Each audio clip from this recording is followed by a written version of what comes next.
Meus irmãos, glória a Deus. Queridos, sem mais delongas, vamos nos colocar de pé, abrir as nossas Bíblias no livro de Jó. Livro de Jó, nós vamos ler alguns versos do capítulo 42.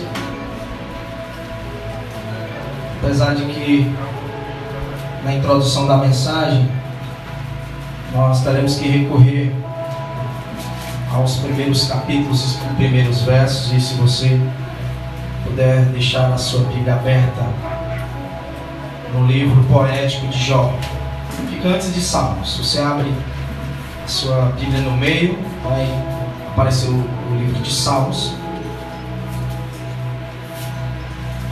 e aí antes de Salmos você vai ver Jó. Glória a Deus. E se Deus nos der graça essa noite, nós queremos falar a respeito das lições que Jó aprendeu em meio ao sofrimento. Amém? Glória a Deus. Quantos localizaram o texto Jó 42? Diga: eu amo a Bíblia. Glória a Deus. Diz assim a palavra do Senhor Jesus. Então respondeu Jó ao Senhor, dizendo: bem sei que tudo podes, e que nenhum dos teus planos podem ser frustrados. Quem é este que sem conhecimento encobre o conselho? Por isso relatei o que eu não entendia, coisas que para mim eram inescrutáveis e que eu não entendia. Escuta-me, pois, e eu falarei, e eu te perguntarei, e tu me ensinarás. Com ouvidos meus ouvidos ouvi, mas agora te veem os meus olhos. Por isso me abomino e me arrependo no pó e na cinza. Sucedeu que, acabando o Senhor de falar a Jó aquelas palavras, o Senhor disse a Elifaz, o temanita: a minha ira se acendeu contra ti, contra os teus dois amigos, porque não falaste de mim o que era reto com o meu servo Jó. Tomai, pois, 7 bezerros e 7 carneiros, e ide ao meu servo Jó e oferecei holocaustos por vós. E o meu servo Jó orará por vós, porque deveras a ele aceitarei, para que eu não vos trate conforme a vossa loucura, porque vós não falastes de mim o que era reto como o meu servo Jó. Então foram Elifaz o temanita, e Bildade o suíta, Zofar o naamantita. Fizeram como o Senhor lhes dissera, e o Senhor aceitou a face de Jó. E o Senhor virou o cativeiro de Jó, quando orava pelos seus amigos. E o Senhor acrescentou em dobro a tudo quanto Jó antes possuía. Quem pode glorificar ao nome do Senhor Jesus? Pode assentar-se. Louvado seja o nome do Senhor Jesus. Queridos, um grupo de literatos, de escritores, de pessoas que trabalham nessa área da literatura, lá em Londres, alguns séculos atrás, conversando entre si, fizeram a seguinte indagação a respeito do autor que escreveu o livro de Jó. Eles disseram: quem é esse Shakespeare da antiguidade, capaz de, em um único poema, compor a mais profunda reflexão teológica, psicológica e filosófica a respeito do sofrimento humano? Eles chegaram a essa conclusão. Um outro grande escritor, poeta, inclusive era poeta do rei Arthur no século XVIII, na Inglaterra, chamado Alfred Tennyson, ele disse que o livro de Jó, ele é o maior poema já produzido pelo gênero humano. Eu concordo com ele. E afirmo que o livro de Jó, ele é a mais profunda poesia, queridos, acerca da condição humana. E por que eu digo poesia? Porque o livro de Jó é um livro poético. Alguns estudiosos acreditam que a sua autoria, ela pertence a Moisés. Moisés, o mesmo que escreveu os Pentateucos, ele escreve o livro de Jó, que provavelmente seja o livro mais antigo escrito da Bíblia. E o autor, de forma poética, ele fala a respeito de Jó. E o capítulo 1 e capítulo 2 de Jó vai nos revelar algumas características a respeito de quem era esse Jó. Quantos aqui conhecem Jó? Quantos já ouviram falar de Jó? Todo mundo já ouviu falar. Quem era esse homem? A Bíblia vai nos dizer no capítulo 1, verso 1 de Jó, se você puder fazer a leitura. A Bíblia vai nos dizer que Jó, em primeiro lugar, ele era um homem que tinha uma espiritualidade equilibrada. Ele era um homem íntegro, tinha integridade. Ele era um homem reto, era um homem temente a Deus e que se desviava do mal. Ele era um homem que tinha uma espiritualidade equilibrada. Em segundo lugar, ele era um homem que tinha uma vida emocional equilibrada. No verso 2, no capítulo 1 de Jó, verso 2, vai nos dizer que ele tinha 10 filhos, 7 filhos e 3 filhas. E uma família muito abençoada, uma família feliz. No verso 4 vai nos dizer que os seus filhos, eles faziam banquetes e chamavam entre e os seus outros irmãos para participarem. Era uma família muito feliz. E qual era o segredo da felicidade dessa família? O segredo está no verso 5. Jó orava pela sua família. Jó orava pelos seus filhos. E se você quiser ter uma família abençoada, o segredo é esse. Você precisa orar pelos seus filhos. Você precisa orar pelo seu cônjuge. Você precisa orar para que Deus abençoe a tua família e Ele vai abençoar para a glória de Deus. O terceiro aspecto característico que eu observo na vida de Jó é que ele, além de ser um homem que tinha uma vida espiritual equilibrada, uma vida emocional equilibrada, ele era também um homem que tinha uma vida financeira equilibrada. No verso 3 vai nos dizer que ele era um grande empresário, o maior empresário do Oriente Médio daquela época. Ele tinha 7.000 ovelhas, 3.000 camelos, 500 juntas de boi e 500 jumentas. E muitos trabalhadores que trabalhavam para ele. Era um grande empresário, era um homem de sucesso, um homem que tinha uma vida financeira equilibrada. A quarta característica de Jó é que ele também era um homem que tinha uma vida intelectual equilibrada. No capítulo 4, verso 3 e 4 de Jó, vai nos dizer que as pessoas vinham de todas as partes para aprender com Jó. As pessoas que andavam desnorteadas, eles vinham até a casa de Jó para receber uma palavra. E ele trazia uma palavra que sustentava a vida daquelas pessoas. O verso 4 vai nos dizer que ele fortalecia os jovens daquela geração com a sua sabedoria e com as suas palavras. Era um homem extremamente equilibrado. Até que um dia, está escrito isso no verso 6 do capítulo 1 de Jó, quando os filhos de Deus, e aqui no original nos diz que eram os anjos de Deus, estavam se apresentando como de costume diante do Senhor. Deus permitiu que um intruso adentrasse no meio deles, não de forma bem-vinda. Um intruso chamado acusador, Satã. Satanás se intromete no meio dos filhos de Deus, e Deus faz uma seguinte pergunta para ele: tem visto de onde vens? Ele vai responder: eu venho de andar a terra e rodear por ela. E Deus vai perguntar: nessas suas andanças, você tem visto o meu servo Jó? Homem temente, que se desvia do mal, homem íntegro, homem reto, que tem me servido com fidelidade. Satanás, ele vai apresentar a primeira tese a respeito de Jó. Ele vai dizer para Deus: eu tenho visto, eu conheço ele. Só que para ele é muito fácil. Ele é um homem rico, ele é um homem, um empresário de sucesso, ele é um homem que tem uma família linda, abençoada. Então desse jeito é fácil ser fiel, desse jeito é fácil ser temente a Deus.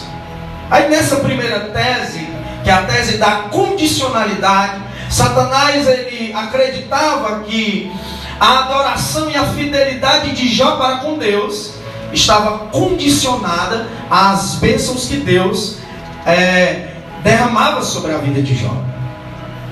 E aí ele faz o seguinte desafio para Deus. Olha só a audácia de Satanás.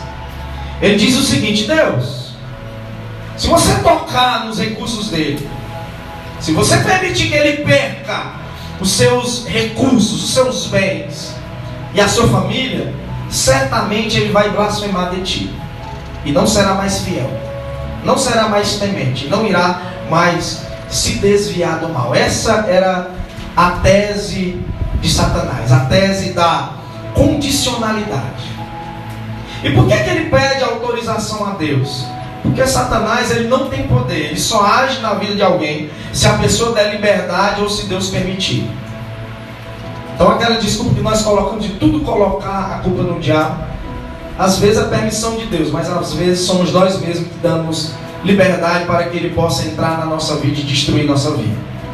E Deus, ele dá essa permissão, dá essa autorização, com a seguinte recomendação, no verso 12, ele vai dizer: você pode tocar em tudo que ele tem, porém você deve poupar a vida do meu servo. E em um único dia, queridos, aconteceram 4 tragédias com Jó.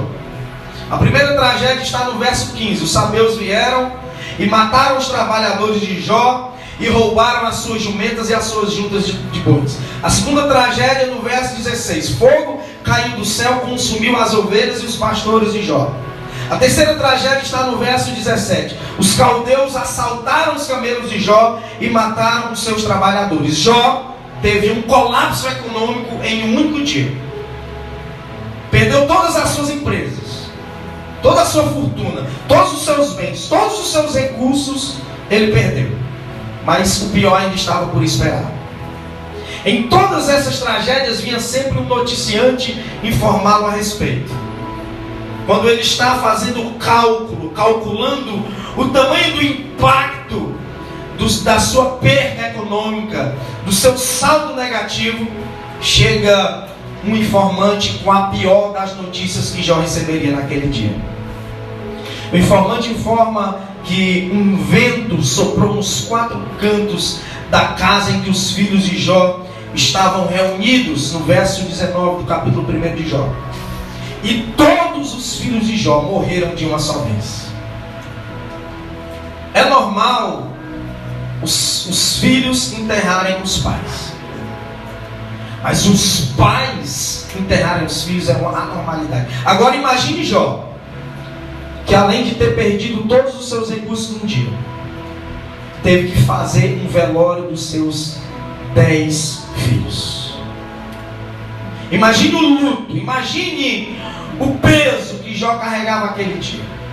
Satanás ficou ali, quem sabe, observando aquela situação, esperando que a sua tese da condicionalidade se confirmasse, de que a adoração de Jó estava condicionada às bênçãos que ele recebia de Deus.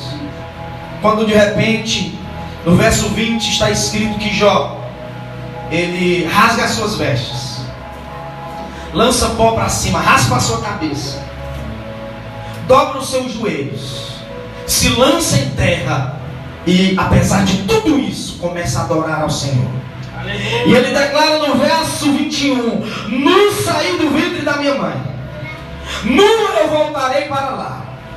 Deus me deu, Deus tomou, bendito seja o nome do Senhor. Jó provou que a primeira tese de Satanás a respeito dele estava errada.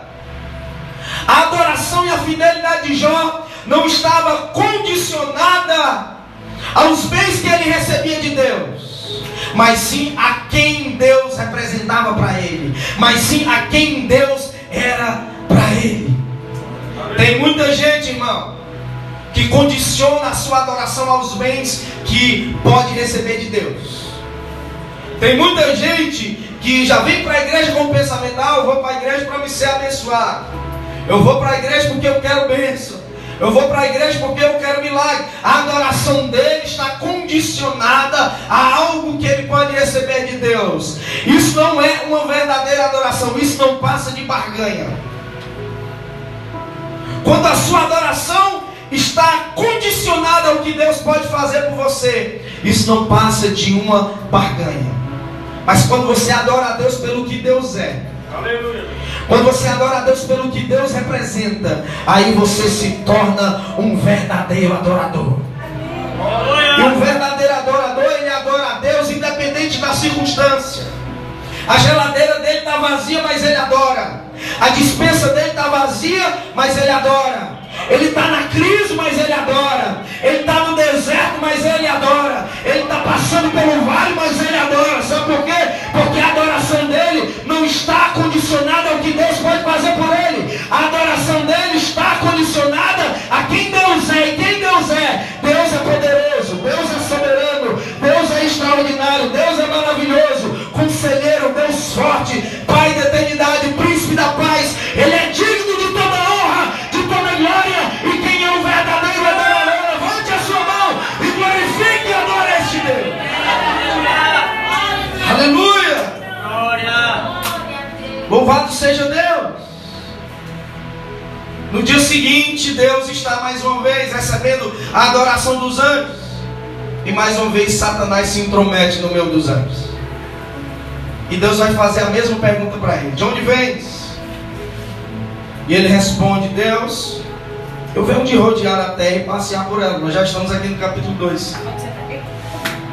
Quando no verso 4 Satanás vai apresentar uma segunda tese. Por quê? Porque a primeira tese Deus esfregou na cara dele e disse assim: você me incitou a tocar nos bens do meu servo Jó, mas mesmo assim ele continua sendo temente, fiel e me adorando de todo o seu coração. Glória a Deus! Aleluia! Deus esfrega a primeira tese e ele já vem com a segunda tese preparada. A segunda tese de Satanás é a tese da saúde física. No verso 4 ele diz para Deus: Deus, desse jeito é fácil. Tu tocou em tudo que ele tinha, mas não tocou na vida dele. Ele continua com saúde, ele continua saudável. E aí ele lança o segundo desafio para Deus: se tu me permitir tocar na pele dele, no osso dele, você vai ver que dessa vez ele vai blasfemar contra ti e vai deixar de ser fiel, vai deixar de ser temente e vai deixar de se desviar do mal. Deus permite mais uma vez, mas como sempre deixa uma consideração: você pode tocar na pele dele, você pode tocar no osso dele, mas não vai poder tocar na consciência, nem no coração, nem na alma dele. Poupa a vida dele. Satanás, ele é apenas um vira-lata na coleira de Deus. Até o diabo não passa de um diabinho de Deus. Ele é limitado, ele só vai até onde Deus permite. Porque Deus, somente Ele é poderoso para fazer o que quer. Satanás tem que pedir autorização. E Deus permite, e Ele toca na saúde de Jó. O verso de número 7 do capítulo 2 vai dizer que Satanás vai ferir Jó com úlceras que iam da planta do pé ao alto da cabeça. Meu Deus! Capítulo 7, verso 5 de Jó vai nos dizer que os vermes saltavam do corpo de Jó. Ainda no versículo vai dizer que haviam rachaduras pelo corpo de Jó, da planta do pé ao alto da cabeça, e o pus, ele saía do corpo de Jó. O capítulo 30 e verso 30 vai nos dizer que a febre de Jó era altíssima, a ponto de a pele se descolar, parecia que estava descolando do corpo de Jó. Capítulo 9, verso 18 de Jó diz que ele tinha dificuldade para respirar. Jó ficou leproso, raquítico, caquético, coberto de úlceras. E diz a Bíblia que no verso 8 ele pegava um caco de telha e começava a se coçar assentado nas cinzas, no lixo da cidade. Sabe por quê? Porque a úlcera, a lepra era contagiosa. Então todo mundo se afastou de Jó. Ele teve que se assentar lá nos monturos e se coçar com o seu caquinho de telha. Satanás está ali aguardando a oportunidade para provar que a sua segunda tese está agora comprovada. Jó agora provavelmente blasfemaria contra Deus. Deixaria de ser fiel, deixaria de ser temente, deixaria de se desviar do mal. Jó foi do sucesso ao fracasso total, com as permissões das teses de Satanás. Como se não bastasse, chega a mulher de Jó e ela se aproxima de Jó e ela faz a seguinte proposta para Jó: Jó, tu já perdeu tudo mesmo, tu não tem mais nada, nossos filhos já morreram, nem saúde tu tem mais, tu tem dificuldade para tu vai morrer a qualquer hora, mas antes de tu morrer, faz o seguinte: amaldiçoa o teu Deus e morre. A resposta e a reação de Jó é extraordinária. Satanás está aguardando agora a blasfêmia de Jó, quando de repente Jó, pacientemente, ele resolve fazer uma poesia no meio do caos. Talvez você tenha lido esse texto várias vezes, e quando Jó responde à sua mulher dizendo: mulher, falas como uma louca. Você por muitas vezes achou que ele está sendo indelicado com essa mulher, que ele está sendo ofensivo com essa mulher, que ele está revidando contra essa mulher, mas não. A expressão louca aqui, no acadiano antigo, o idioma que foi escrito essa parte dessa poesia, ela tem um significado poético. Significa uma árvore que está sendo sacudida pela tempestade, vendo os seus frutos cair. É isso que Jó está querendo dizer para a sua mulher. Ele está dizendo: amaldiçoa o teu Deus e morre. E ele está dizendo para a sua mulher: mulher, você fala como uma árvore que está sendo sacudida e vendo os nossos frutos caírem, mas eu tenho uma proposta melhor para você. E na sequência Jó vai dizer: porventura receberíamos o bem de Deus e não receberíamos o mal. Ele está incluindo a mulher que o afrontou, que trouxe essa infeliz sugestão. Ele está incluindo ela no processo de redenção. E o mais extraordinário é que a parte B, no capítulo 2, verso 10, vai dizer que em tudo isso Jó não pecou com seus lábios. E a segunda tese de Satanás também estava equivocada. Ele achou que se tocasse na saúde de Jó, Jó iria blasfemar contra Deus. Ele tocou nos bens de Jó, tocou nas empresas de Jó, tocou nos recursos de Jó, tocou na saúde de Jó, tocou na pele de Jó, nos ossos de Jó, mas não conseguiu tocar no seu coração, mas não conseguiu tocar na sua consciência. E enquanto um coração de um adorador está batendo, ele jamais irá blasfemar contra Deus. Sabe por quê? Porque um coração de um adorador não reproduz aquilo que as consciências dizem, aquilo que as circunstâncias dizem, aquilo que as adversidades dizem. O verdadeiro adorador reproduz aquilo que a sua consciência e o seu coração produz. E o que a sua consciência produzia, a sua consciência continuava dizendo: aguenta, aguenta mais firme, Jó, aguenta, porque o teu Redentor ainda vive, aguenta, porque em breve ele se levantará e ele virá em teu favor e vai mudar a tua história. Aleluia! Louvado seja o nome do Senhor Jesus. Aleluia! Verdade, meu Deus! Jó está aqui nessa situação adversa, meus irmãos. Aleluia! E como se não bastasse, chegam os seus 3 amigos, os seus melhores amigos. No verso 11, no capítulo 2, os 3 amigos de Jó, Bildade, Elifaz e Zofar, eles vêm fazer uma visita cruel. Eles chegam e observam Jó de longe, eles não conseguem reconhecer. Aquele homem outrora famoso, de sucesso, bem aparentado, feliz e alegre, eles veem uma figura desfigurada, coberta de úlceras, assentada nos montouros, sem mais nenhuma condição financeira alguma. E o texto vai nos dizer que eles se condoem com Jó. E durante 7 dias eles ficam ali em silêncio, sem dizer nada.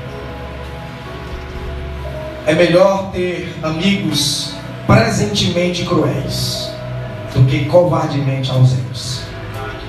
E esses amigos estão ali durante 7 dias sofrendo com Jó. Mas chega o 7º dia, a paciência acaba. E eles começam a acusar a Jó. E eles começam a dizer que aquilo que Jó estava passando era consequência do pecado de Jó, que não era verdade.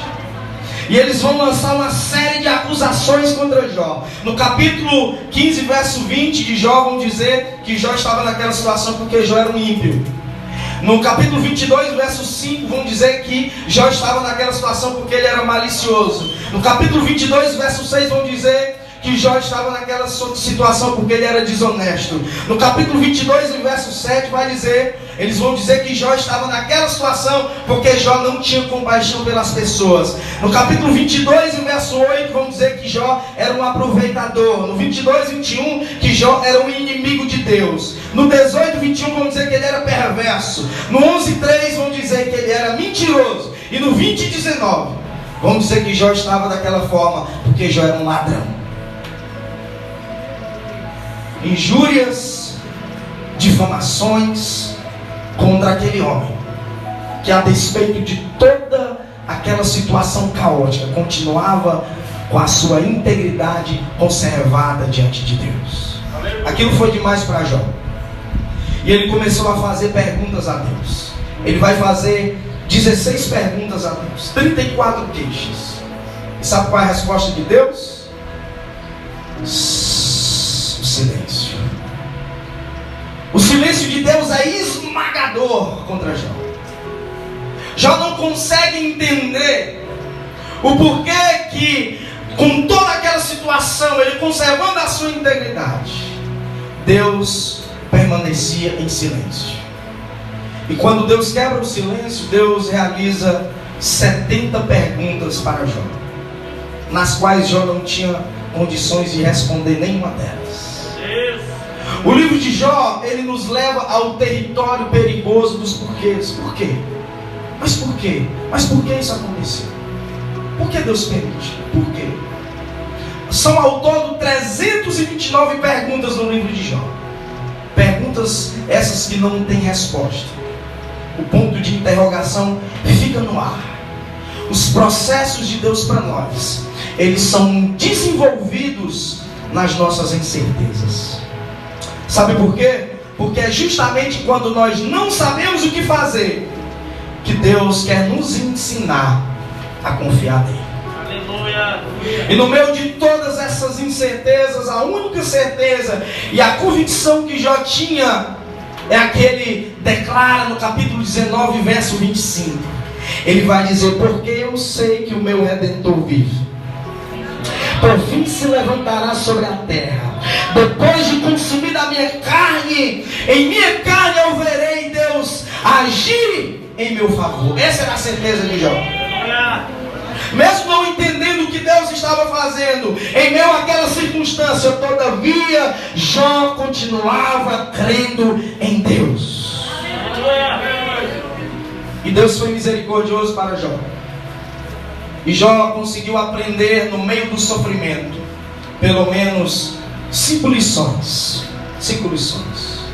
A primeira lição que Jó aprendeu, acompanhe comigo agora o texto que você fez a leitura. Capítulo 42 e verso de número 2. Jó vai dizer o seguinte: bem sei que tudo podes. A primeira lição que Jó aprendeu no meio do sofrimento foi a lição da onipotência de Deus. Aleluia. Ele chegou à seguinte conclusão: Jó, Deus tudo pode. Ele pode não apenas nos abençoar, mas Ele pode também reter a bênção. Ele não somente pode derramar bênçãos sem medida sobre nós, mas Ele também tem o poder de nos provar. Por quê? Porque Ele tudo pode. Aleluia. Às vezes, quando nós olhamos para a onipotência de Deus, nós achamos que Deus ele só tem a obrigação de nos abençoar. Eu não posso fazer isso, mas eu tenho fé em Deus que Deus pode. Mas o que nós esquecemos é que Deus ele tanto pode operar o bem como permitir o mal. É por isso que ele permitiu, por exemplo, uma pandemia como essas que nós estamos vivenciando, porque ele pode. Ele pode permitir pandemias, ele pode permitir crises, mesmo não sendo ele o causador, mas ele permite. Por quê? Porque ele é Deus. E o que eu aprendo com o sofrimento de Jó? Que o mesmo Deus que permite o sofrimento é o Deus que nos sustenta no meio dele. O mesmo Deus que permitiu essa pandemia foi o Deus que te sustentou no meio dela. Foi o Deus que te guardou no meio dela. Foi o Deus que guardou a tua família. Por quê? Porque Ele tudo pode. E essa foi a primeira lição que Jó aprendeu em meio ao sofrimento. A segunda lição que Jó aprendeu está no verso de número 2, na parte B. Ele vai dizer: e que nenhum dos teus planos podem ser frustrados. Jó compreende que Deus tinha um propósito para poder permitir aquela situação, e que esse propósito de Deus não seria frustrado. Deus ia permitir o mal, Deus ia permitir o caos, mas em tudo isso, queridos, em tudo isso, Jó percebeu e aprendeu que Deus ele tinha um propósito. É por isso que você não vai ver do capítulo 1 ao 42 de Jó nenhuma referência em que Jó está atribuindo o mal em que ele estava sendo afligido ao diabo. Em nenhum momento. Ele não atribuiu ao diabo. Em nenhum momento ele vai colocar a culpa no diabo. Pelo contrário, ele vai chegar às conclusões de que Deus ele era o agente tanto do bem, como também era o agente daquilo que seria ruim na vida dele. E ele chega à mesma conclusão que Paulo, em Romanos 8, 28, de que todas as coisas cooperam para o bem daqueles que amam a Deus e que vivem segundo os seus propósitos que não podem ser frustrados. E sabe o que eu aprendo aqui? Que Satanás ele não faz parte da agenda de um crente fiel. Na teologia da crise, eu entendo que Deus ele nunca nos prova sem que ele tenha um propósito. Na pedagogia da crise, Deus nos educa através da dor. Nós vivemos em dias, irmãos, em que as pessoas querem a qualquer custo fugir dos problemas, fugir dos dilemas, fugir da dor, buscar uma autoajuda. Mas será se não é através dos problemas, das circunstâncias e das adversidades que Deus deseja nos ensinar alguma coisa? Será?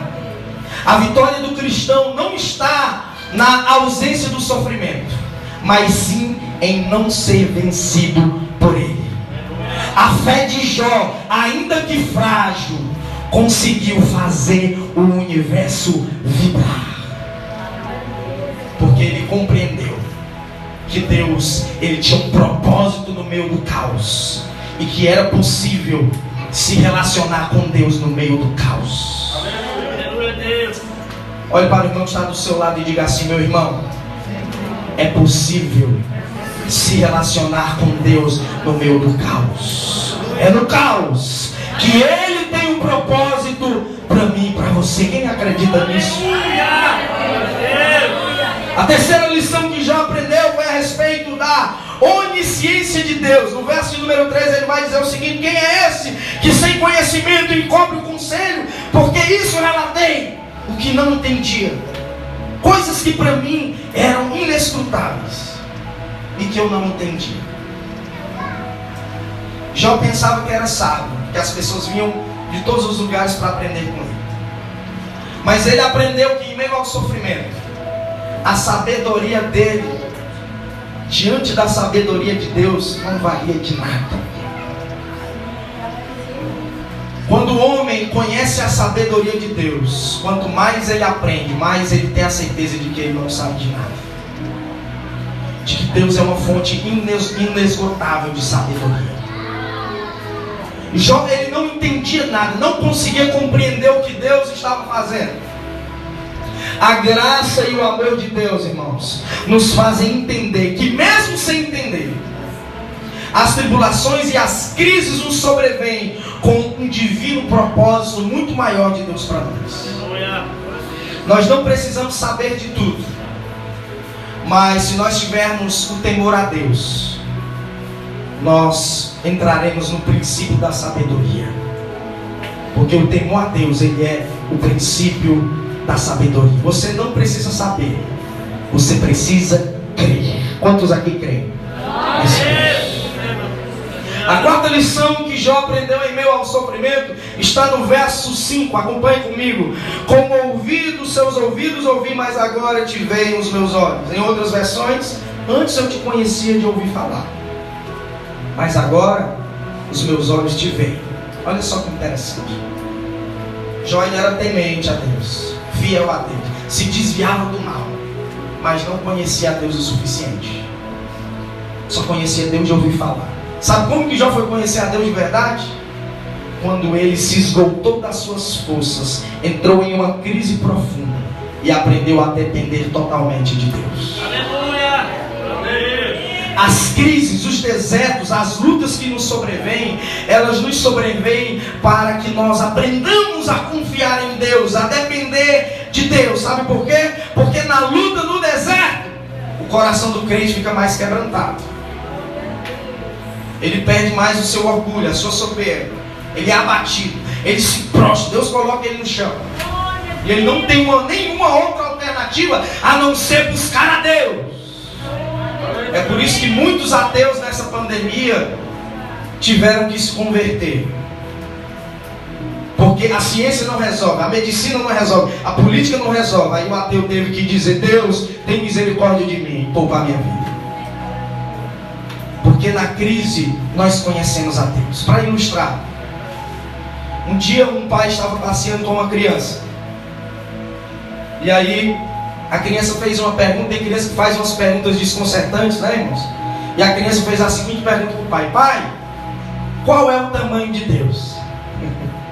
Qual é o tamanho de Deus, pai? E o pai ficou pensando: meu Deus, que pergunta é essa desse menino, rapaz? Como é que eu vou responder isso aqui? De repente passou um avião no céu, aí veio uma luz na cabeça do pai. O pai: olha ali, meu filho, você está vendo aquele avião ali? Ele: eu estou vendo, pai. Que tamanho é aquele avião, meu filho? E aí o filho vai dizer: ele é pequeno, né, pai? Eu acho que ele deve ser desse tamanho aqui. Pronto. Amanhã nós vamos fazer um outro passeio. No dia seguinte o pai levou a criança para o aeroporto.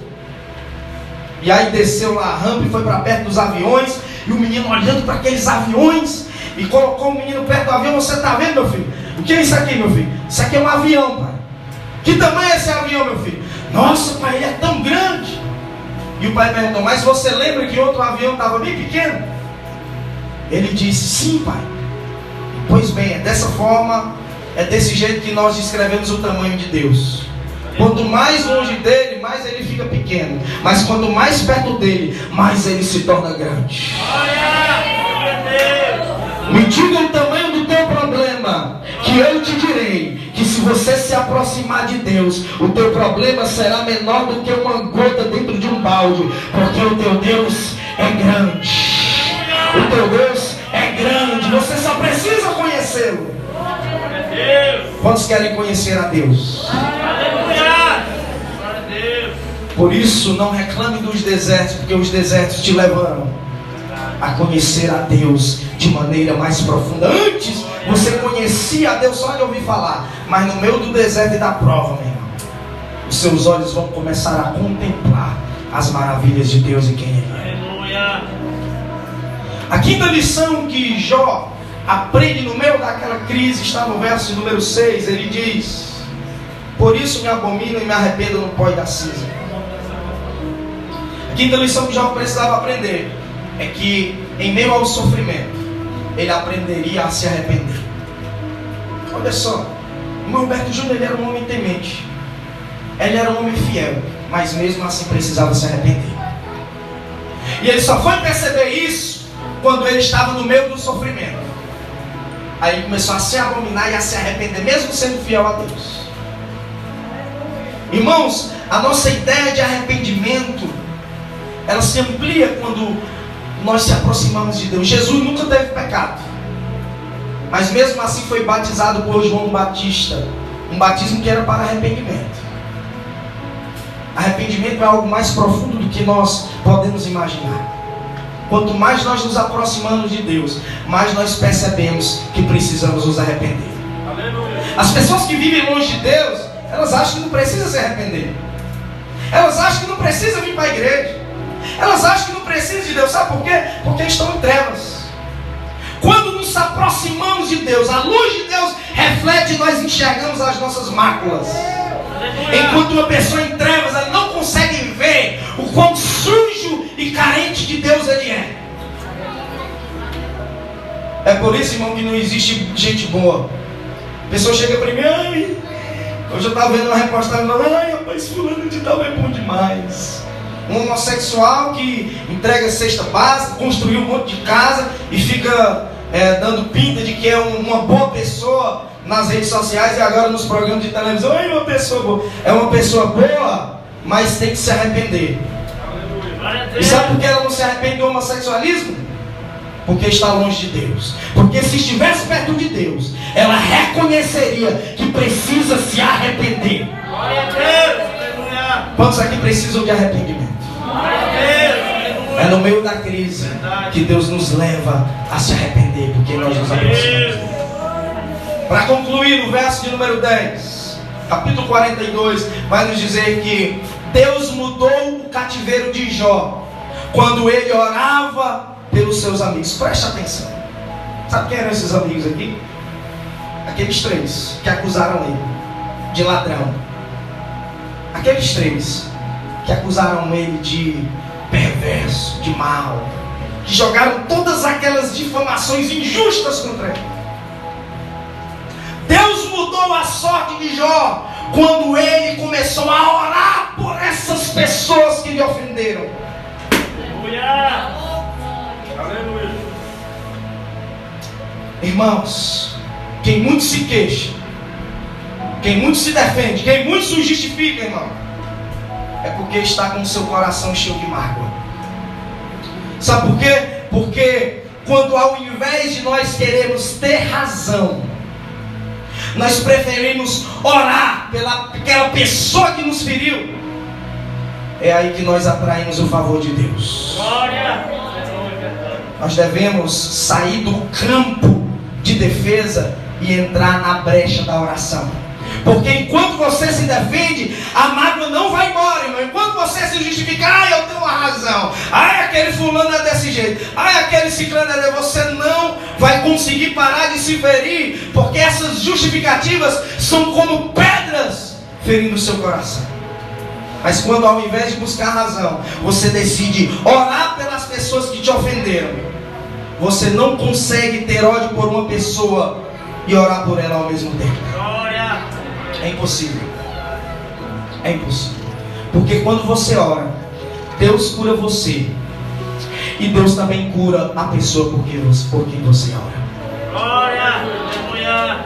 E é nesse ato, é nesse momento em que Jó resolve perdoar, orar, abençoar aqueles que lhe feriram, que lhe oprimiram, que lançaram ofensas terríveis. É que Deus derrama o seu favor. Porque reconhece que agora sim o coração de Jó está lapidado, está flexível para vivenciar um nível mais profundo de Deus. Aleluia. Deus. E a parte B do verso 10 vai dizer que Deus deu o quê? Deus deu o quê? Deus deu em dobro tudo que Jó tinha. Em dobro. Capítulo 42, verso 7 a verso 8 vai dizer que Deus devolveu as amizades de Jó. Deus exortou os amigos de Jó para que eles fossem pedir perdão a Jó. E Jó orou por eles. Capítulo 42, verso 12, Deus restaurou as riquezas de Jó. Os camelos, os jumentos, os trabalhadores, os bois, as ovelhas. Deus deu tudo em dobro. Deus dobrou as riquezas e os bens que Jó havia adquirido antes. E agora Deus deu em dobro. Deus restituiu em dobro.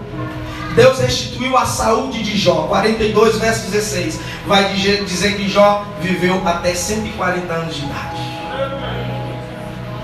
E no verso de número 13, em último lugar, para concluirmos, Deus restaurou os filhos de Jó. Deus deu a ele mais uma vez 10 filhos. 7 filhos e 7 filhas, que eram as mulheres mais formosas daquela geração, as mais lindas. Porque Deus restitui sempre o melhor. Mas, irmão Alberto Júnior, se Deus deu tudo em dobro para Jó, por que Ele deu a mesma quantidade de filhos? Sabe por quê? Porque quando um filho morre, ele não deixa de ser filho. Ele continua sendo filho. Sabe por quê? Porque quando Jó morre, e hoje, como ele já morreu, ele foi para a glória. E lá ele foi com os seus 10 filhos da restituição. E se encontrou com os outros 10 filhos, agora computando o dobro de filhos.